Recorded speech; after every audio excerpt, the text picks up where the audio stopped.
अस्सलाम वालेकुम, कैसे हैं आप लोग। सोशल मीडिया पर एक खबर गर्दिश कर रही है जिसमें बताया ये जा रहा है कि मियाँ बीवी फ़ोन पर बात कर रहे थे, दोनों में तल्ख कलामी हुई तो औरत ने बच्चों को तेज़ाब पिलाकर मार दिया। अब कोई भी ऐसा मामला नहीं होता कि छोटी सी तल्ख कलामी हो तो बच्चों को तेज़ाब पिला दिया जाए। तो इस मामले की जो तहकीकात हुई हैं, इसमें जो पेशरफ्त हुई है, जो चीज़ें आपके सामने नहीं लाई जा रही वो आपको बताते हैं कि ये सारा मामला क्या है। गुजरात के तहसील खारियां का एक इलाका है बद्दूवाला के अंदर ये फैमिली रहती है। इस फैमिली में 3 भाई हैं, अरशद, रफ़ीक और मुशाहिद। अब रफ़ीक जो है सबसे पहले इटली जाता है, इटली जाके वो अपना काम सेट करता है। उसके बाद अपने छोटे भाई मुशाहिद को भी वहाँ बुला लेता है। अब मुशाहिद भी चला जाता है और सबसे बड़ा भाई जो अरशद है वो यहीं पाकिस्तान में है। अब ये तीनों फैमिलियाँ जॉइंट नहीं हैं, सेपरेट हैं, अलग अलग घरों में रहती हैं, लेकिन नज़दीक है। और बड़ा भाई जो अरशद है वो इन फैमिलीज़ के घर के मामला, कोई चीज़ बाहर से लानी है, कोई सौदा लेके आना है, वो सब चीज़ें इनको ला के देता है।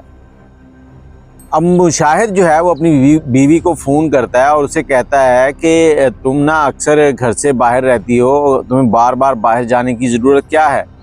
अरशद भाई से कहा करो वो तुम्हें जो चाहिए होता है वो ला दिया करेंगे, तो तुम ये बाहर जाना जो है ये बंद करो।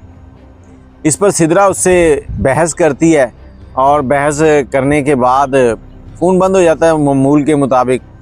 अब इसके 2 बेटे हैं सिद्रा के, एक 6 साल का है और एक 8 साल का है। तो कुछ दिनों के बाद दोबारा इनकी बात होती है और ये 22 सितंबर का वाक़या है।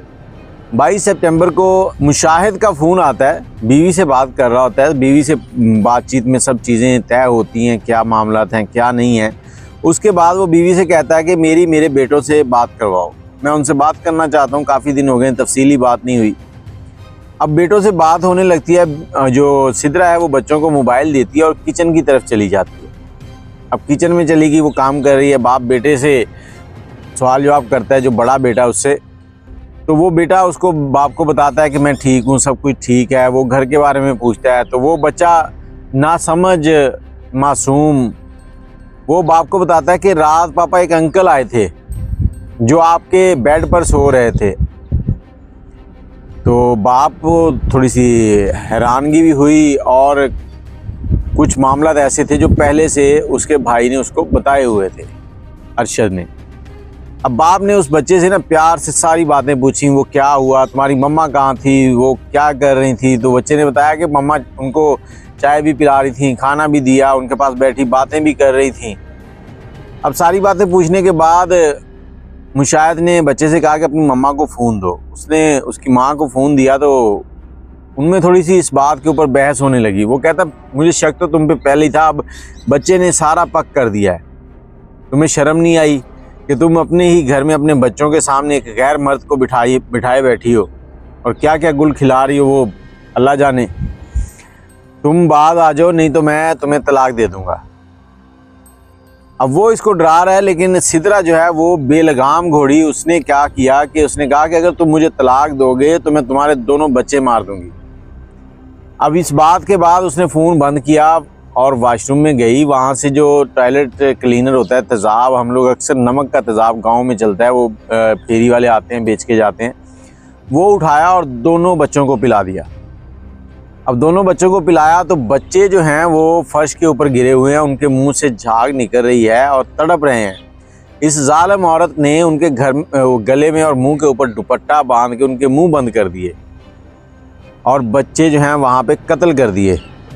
अब बच्चे वहाँ फर्श के ऊपर पड़े हुए हैं। तो उसका भाई जो है अरशद बड़ा, वो अचानक घर पे आता है तो आके पूछता है कि ये क्या हुआ।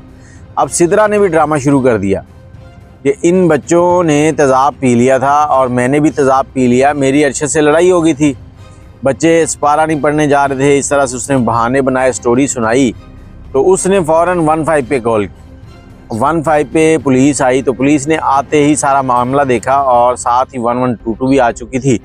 तो उन्होंने इनको हिरासत में तो नहीं लिया, फौरी तौर पर इनको हॉस्पिटल मुंतकिल किया। अब हॉस्पिटल मुंतकिल करने के बाद बच्चे तो पहले ही डेड हो चुके थे और उस औरत का ट्रीटमेंट हुआ।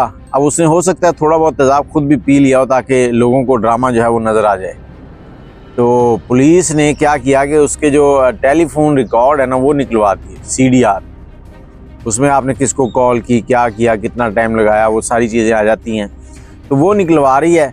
अब उसके बाद पता चलेगा कि ये कौन शख्स था जिसके साथ ये बातें करती थी, जिसकी खातिर इस औरत ने अपने पेट से जन्म दिए हुए बच्चों को भी कत्ल कर दिया। कहने का मकसद सिर्फ ये है कि अगर आप बाहर की ज़िंदगी गुजार रहे हैं, मुल्क से बाहर हैं, तो उसका ये मतलब तो नहीं कि हर औरत को पैसा ही चाहिए, पैसा ही उसकी ज़रूरत नहीं है, उसकी और भी बहुत सी ज़रूरतें हैं। आप वो ज़रूरतें क्यों नहीं पूरी करते?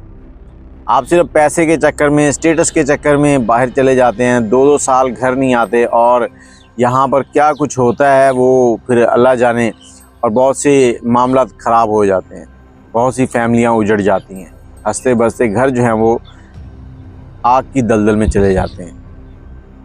तो कोशिश किया करें कि मामलात को ख़ुद समझें और सुलझाएं, और ताकि नौबत इस तरह की ना आए। मुझे इजाज़त दें। अल्लाह हाफ़िज़।